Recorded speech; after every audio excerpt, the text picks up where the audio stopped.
तो इस फिल्म की शुरुआत होती है 1974 में, जहां हम एक छोटी बच्ची को देखते हैं जो अपने घर के बाहर एक गाड़ी को रुकते हुए देखती है। वो बच्ची सोच कर के कौन होगा बाहर जाती है चेक करने, लेकिन गाड़ी में कोई नहीं होता। अचानक उसे किसी की आवाज सुनाई देती है जो घर के पीछे से आ रही थी, और वो वहाँ जाकर भी देखती है, लेकिन वहाँ पर भी कोई नहीं था। फिर अगले ही पल एक अजीब सा आदमी उसके पीछे आकर खड़ा हो जाता है और बड़े ही अजीब अंदाज में कहता है, तुम्हारा बर्थडे आने वाला है। इस आदमी का चेहरा तो हम सही से देख नहीं पाते, लेकिन इसकी जिल्द इतनी सफेद थी कि लगता है जैसे इसके अंदर खून का नामो निशान तक ना हो। अब कहानी कुछ साल आगे जाती है, जहां हम एक जगह पर कुछ FBI एजेंट्स को देखते हैं जो एक खतरनाक क्रिमिनल मुजरिम को पकड़ने की तैयारी कर रहे होते हैं। यहीं पर हमारी कहानी की मेन कैरेक्टर ली को भी दिखाया जाता है। ली और उसका एक एजेंट साथी क्रिमिनल को ढूंढने के लिए निकलते हैं। अब ली को एक घर को देखकर अजीब महसूस होता है और वो अपने साथी को कहती है कि क्रिमिनल पक्का इसी घर में है। पर ली का साथी इस बात को सीरियस ना लेते हुए नजरअंदाज कर देता है, इसलिए बिना डरे वो दरवाजे पर दस्तक देता है। पर ली की बात सच थी, क्योंकि तभी वो क्रिमिनल दरवाजा खोलकर एजेंट को शूट करके मार देता है। पर ली ठीक टाइम पर छुप गई थी। कुछ देर बाद वो डरते हुए घर के अंदर जाती है। एक जगह पर उसे क्रिमिनल बैठा हुआ दिख भी गया, जिस पर गन पॉइंट करके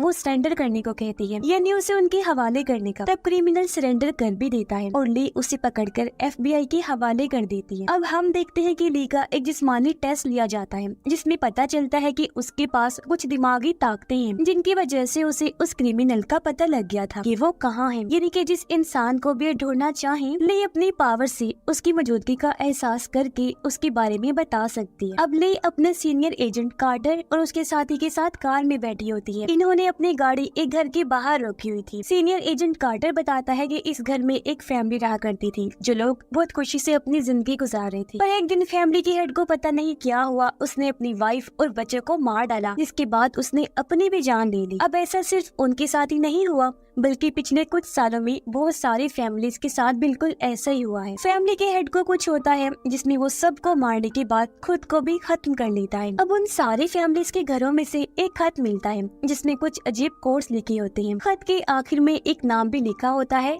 लॉन्ग लेग्स। सारे खतों की राइटिंग भी एक जैसी ही थी, यानी लॉन्ग लेग्स नाम ये कोई शख्स है जो फैमिलीज के फादर के साथ कुछ करता है, जिससे वो सबको मारने के बाद अपनी भी जान ले लेता है। अब FBI को आज तक पता नहीं चला कि आखिर ये लॉन्ग लेग्स कौन है, क्योंकि उसे कभी भी किसी ने नहीं देखा था। तो इसीलिए अब वो चाहते थे कि ली इस केस को हल करे अपनी पावर्स की मदद से। ली ये देखकर हैरान होती है कि हर फैमिली में एक चीज सेम है, कि हर फैमिली में 9 साल की बच्ची होती है जिसकी बर्थडे 14 को ही होती है। अब ली एक बार फिर इन सभी सबूतों को इकट्ठा करती है। उसे पता चलता है कि जब फैमिलीज की मौत होती है तो इन सब के पीछे की वजह जो इनको खत लिखता है, यानी लॉन्ग लेग्स, वो उस घर में मौजूद नहीं होता, जिसका मतलब साफ था कि कोई तो ऐसा इंसान है जो इस काम में लॉन्ग लेग्स की मदद कर रहा था। फिर अब कार्टर ने ज्यादा ही शराब पी ली थी, इसलिए ली उसे गाड़ी के जरिए घर छोड़ने जाती है, जहाँ वो कार्टर की वाइफ और बेटी से मिलती है। कार्टर की बेटी उसे अपना रूम दिखाती है और कहती है कि मेरी बर्थडे आने वाली है तो आप जरूर आइएगा। अब ली अपने घर वापस आती है और अपनी मॉम को कॉल करती है। हमें यहाँ पता चलता है कि ली का भी बर्थडे आने वाला है, लेकिन फिर अचानक कोई उसके घर का दरवाजा जोर जोर से पीटने लगता है। ली जैसे चेक करने जाती है,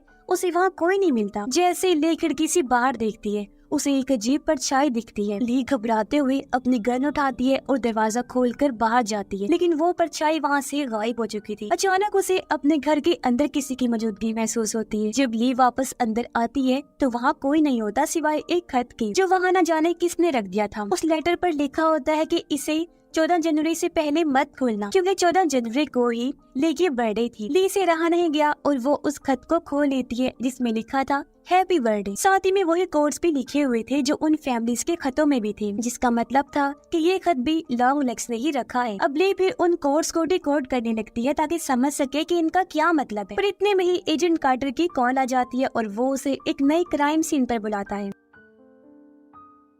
ये क्राइम सीन भी बहुत खौफनाक था, जहाँ लॉन्ग लेग्स ने एक और फैमिली को बहुत ही बेरहमी से मारा होता है। इस फैमिली को मरे हुए 1 महीना हो चुका था और इनकी लाशें बुरी तरह से सड़ चुकी होती। यहाँ भी वही पैटर्न मिलता है, जिसमें एक 9 साल की बच्ची थी और वो 14 तारीख को अपना बर्थडे मनाने वाली थी। कार्टर ये सब देखकर काफी डिस्टर्ब हो जाता है, क्योंकि ये पैटर्न अब खत्म होने का नाम ही नहीं ले रहा था। अब ली अपनी माँ को कॉल करके कहती है कि वो कुछ दिन तक मसरूफ रहेगी और हम सीधा बर्थडे पर ही मिलेंगे, लेकिन मॉम उसे कहती है कि बेटा रोज गॉड से प्रेयर्स किया करो, दुआएं मांगा करो, क्योंकि प्रेयर्स ही हमें डेविल शैतान से महफूज रखती हैं। ली बात को नजरअंदाज करते हुए कहती है उसे सब याद है और वो फोन रख देती है। अब ली वापस से अपने केस पर ध्यान लगाती है, उसे हल करने की कोशिश करती है। वो सभी सबूतों की तारीखों को कैलेंडर में मार करती है, निशान लगाती है, जहाँ उसे एक अजीब पैटर्न मिला जो एक उल्टे ट्रायंगल की शक्ल बनाता है, जो कि डेविल शैतान का एक निशान होता है। ये पैटर्न नामुकम्मल था। अब उसे मुकम्मल करने के लिए एक तारीख गायब थी और वो थी 13 तारीख, यानी आने वाले महीने की 13 तारीख को लॉन्ग लेग्स दोबारा किसी फैमिली का खून करने वाला था। लेकिन ये सारी बातें कार्टर को बताती है और उसे कहती है